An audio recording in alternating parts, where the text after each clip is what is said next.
looking at it, we have your 5 players on the screen, and right now we will head on to the Celestial Palace, and I am gonna throw you to our casters, Gideon, Contra, and Leo. Take it away. And away we shall. Here we go. Game number 2, Burmese Ghouls versus RRQ Hoshi. Looking at lanes, it looks like this is indeed going to be a Tank Khalid on Psycho, and he played that Benedetta yesterday, and it looks like this is a little more sane, a little bit more of a throwback, and they are heavily invading in the purple of BG. Yeah, I mean, they want to abuse Khalid's level 1 here. He goes all the way around. He's got the concussive blast as well, so keep note of that. But Ace, he already predicts something that is going to be happening around here, which means that Psycho needs some help.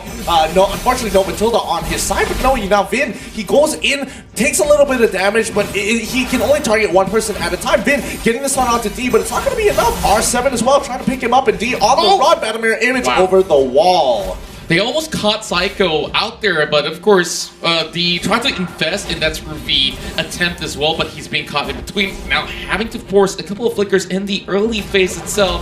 They're going to be pulling right back, but still nothing has happened all too much as of yet. Great response though coming from Burmese Ghouls with the defense. Yep, they saved themselves from the first blood. Could have been close. Literally one more hit from Vin here could have been just the down onto D, but let's do note, D is playing from the side lane. It's actually Ace who is the jungler for the Burmese Ghouls, and as similar as it looks from game number 1, especially after they lock in the first phase Diggy, it's actually a very different draft now. Ace gets checked in on by Lemon. Oh no, there's a pullback!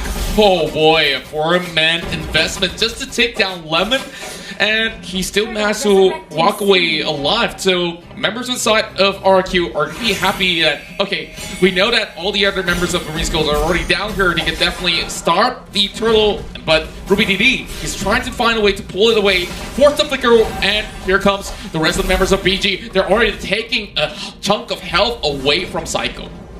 It's tough. I mean, he does have the quick sand guard to regenerate his health back up to full, but again, it's all about those level 4s, and right now, more level 4s on the side of Burmese Ghouls in comparison to RRQ Hoshi, and I mean, at least R7 for one does have the Zaman Force ready to go off, but Rubini just making sure he's being relevant in this game. R7 now going to be dropping the Zaman Force to try to go for the solo kill.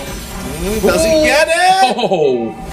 Close, good use of the gift. Oh, just the tip. He's scared of just the tip. Oh, nice swing. Wow. And there's going to be the first blood. Outplayed by R7.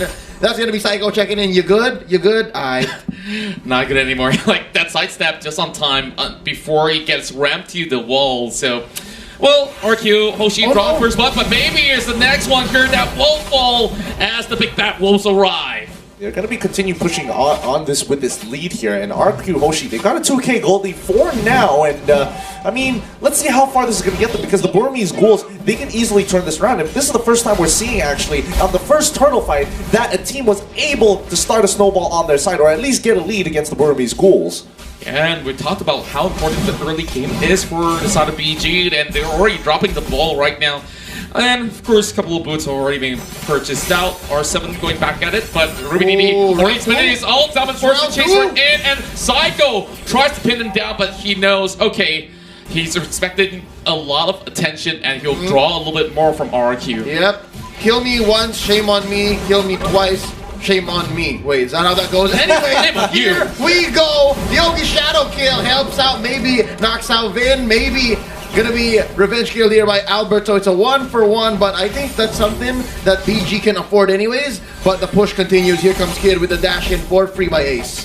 Right now, Matilda's been, I mean, Kid has been doing a really good job, especially towards the mid lane of, you know, getting that information and zoning up and allowing maybe to get really aggressive here, because again, this harassment is really abusive. Like, they're just gonna keep on smacking him, circling Eagle as well onto Psycho. How many things do they want to throw at the Khalid, and he still walks away unscathed? Now, is going to be having Albert to be able to cover grounds over on towards the mid lane. Demon Hunter sword for D, and the dodge sets up. He walks away with so little left. Oh, you hate to see it. You hate to see it. Lemon even bothering to flicker to try and close the distance against D, who did use his Purify. So regardless, if D gets caught out in the next upcoming fight, he's not going to be able to get on that hard CC that RRQ have dedicated themselves. I mean, they've got the Raging Sandstorm, they've got the Abyssal arrows as well. There's just so many things to worry for. Oh no, Vin gets smashed here by the Guardians barrier. 1 for Ruby DD here, which by the way is not your traditional Grok. Look, he's on high and dry. High and dry. Well, it's a little bit of throwback because back then aggressive Groks is definitely a thing, but well, I don't know at this point facing against R7. Is this the Burmese meta invading M2 right now? This is amazing. I suppose, but let's see if it works out. It needs to garner some results. If not, it's just going to be standing there in the water. And RRQ, they want to contest this next. They want to contest this turtle, but can they even get it here? Especially with Burmese ghouls, they're trenched in hard. But yes, they do. They managed to get a steal. 1-for-1 turtles now. Yeah, and not only that, they managed to exchange it with the turret being taken by the side of RQ. So a little bit of different sort of objective are on their eyes right at the moment. But they blazing to wet on towards Lemon. But how long can he last? He will be able to survive, but the rest of RRQ nowhere to be found to be providing assistance, knowing that he does not need any of that. But having more members being sent right through, they are trying to stop the push. Whoa, Sandstorm right head towards that corner, and Tower Drain has already been popped. Here comes Kit though, knowing that, okay, we've already called off many of these big ticket elements. That was ridiculous regeneration. I counted, what, 2 or 3 ults dropped by the Burmese ghouls, and Arky Hoshi was like, okay, let's go. Let's do it again. Quick Sand Guard, and the lifesteal on Lemon, but we almost missed it. Maybe goes down. What a quick blast by RRQ just to take down the Diggy. I mean, yeah, they can afford it, but it's never good to just lose a hero like that. Circling Eagle right now. Psycho is the target. A few slashes laid down onto Albert, and Psycho, in comes Lemon from behind, but that's gonna be a double for free. Ace gets one. The trade on the Kid, and that's gonna be Lemon. Reverse time even in this small pit. That's going to be the flicker out by Lemon. They survive 1 for 2 so far. They go way too deep, and well, I guess that answers your question with the high and dry, right? Like, wow, the Grok is definitely being placed in that perfect scenario, and they will be able to just reap the rewards by just taking down all these members of RQ who was hoping to get more catches after maybe goes down. But speaking of maybe, you're here, he's popping the time journey already, so free pay coming from R7, popping out that Zaman Force, and now looking for Ruby DD as well. But, you know, Grok can last for quite a while as he is buying a little bit more time. Top side, though, 1v1. No, they managed just to pull away, and you know the power nature, especially with the nature shield, it's great ability. He walks away. It was a 2v1. A 2v1, and unfortunately, that's going to be Albert paying the price, maybe taking a lot of damage here on towards that mid side. But even Vin, he doesn't want to play part of it. Raging Sandstorm coming in from Psycho, but he has no way to get out. Pistol Arrow doesn't land, and that should be it for him. Quick Sand Guard.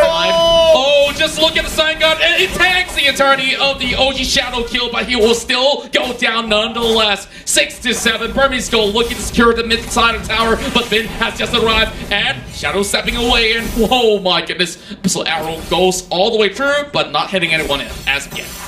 Oh, this is a very slow matchup from either side. I mean, both still maintaining the holding, and Burmese Schools catching up and evening out that score, both the 1-1. Finally, they get that bottom tier, top tier 1. Burmese Schools pull ahead slightly, ever so slightly with gold. Check out the items here on the Burmese Ghouls. D already has 2 core items. That is the Golden Staff and the Demon Hunter Sword. Let's check out Ace here. That's going to be a Blade of Despair right now, just now, and the Raptor Machete. That's going to be Psycho spending here the Rampaging Sandstorm. Albert's in a little bit of trouble here. Zaman Force already being popped up, and R7, he's trying to find a little leeway, but in the middle of it all, you can see Psycho tanking every single thing that he can just to buy some time for RRQ. But just look at RRQ. All the OG Shadow kills gonna be popped up, but the rest of RRQ, they're shoved all the way back to base with a tick of health. How did they even make it out? Okay.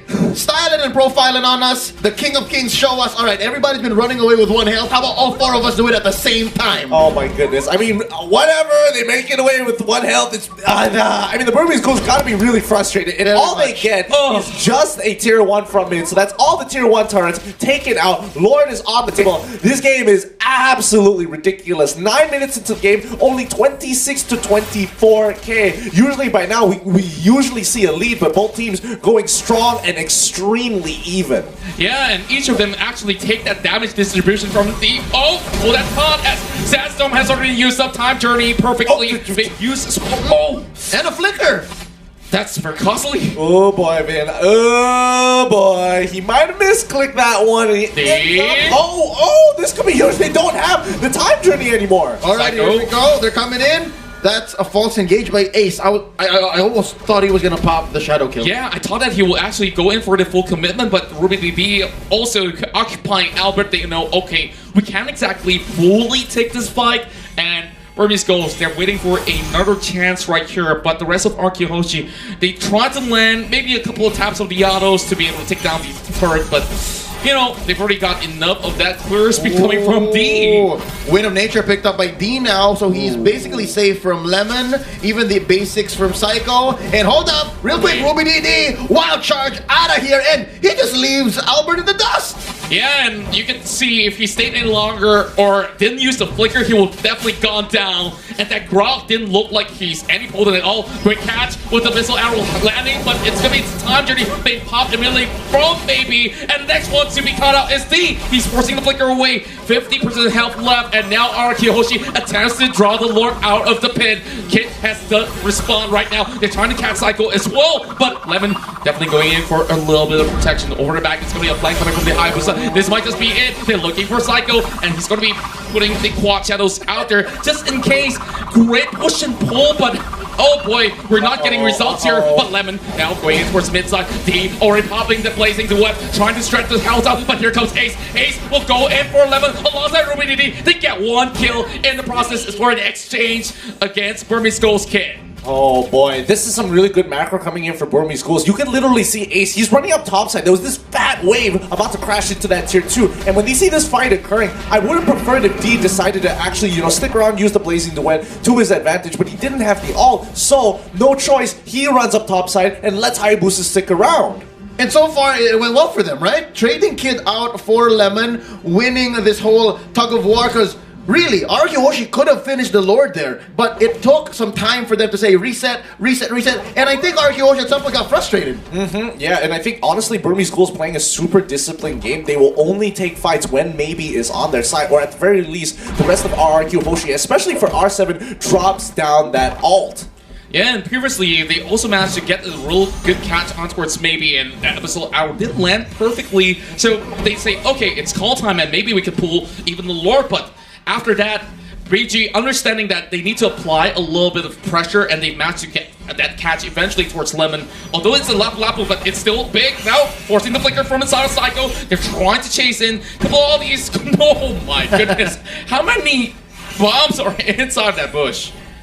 They've stacked up quite a number in there, but at this point, I think RRQ, they're just looking for a macro opportunity to get inside of the Burmese Ghouls. They want to play on the inside, but now Psycho getting caught out. He is gone, and this is going to be the green light for the Burmese Ghouls. Yep. He goes straight on towards Lemon. He might just be the next one on the chopping block right now with Albert focusing on towards Kid. Same goes towards R7. Well, Lemon is still Journey! Oh! Journey! It worked out! That's going to be Lemon down, R7 as well, and that's going to be one more, 4 down. Vin is the only survivor, and he's running back into his base. This could be the finish. Yeah, look at the timers right now. They don't really have much. Maybe Psycho can come up in 10 seconds, but they can't take as much as they please. And with that, that's a free Lord for Burmese Ghouls.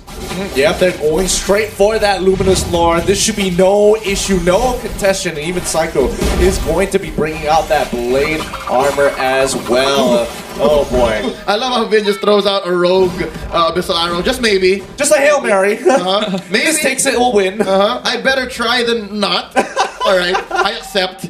First Lord going over to Burmese Ghouls. He didn't even try to stay to look. Oh, did I get it? He just walks away.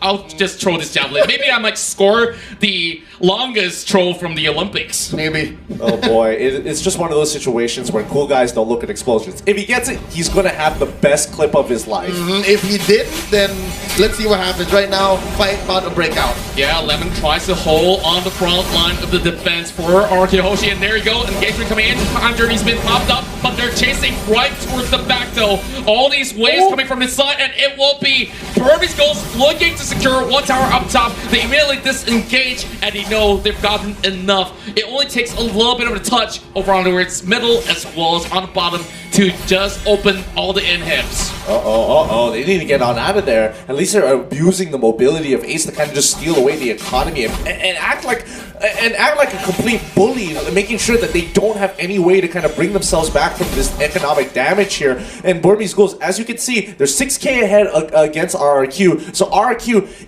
no matter how hard they engage, maybe it's just the problem. Yep. Oh, he shadow kill, taking out Vin. You try to chase me? Ha! Come back to your circling eagle now, stunning Lemon. He misses the ult on the Lapu Lapu. That's gonna be D coming in. Time's journey, ladies and gentlemen. That's gonna be a raging sandstorm bicycle down, stopping the fight there, and as well across the map. It's gonna be retreat for RQ Hoshi. Why did they just let Lemon just stand there? They could have easily taken him out. Yeah, and like it's a very massive call coming from RQ as well, extending all the way outside, out of the turf, just to perhaps find a couple of all these picks, and maybe that might just be an opening for their side, but you know, still they managed to have Lemon still standing.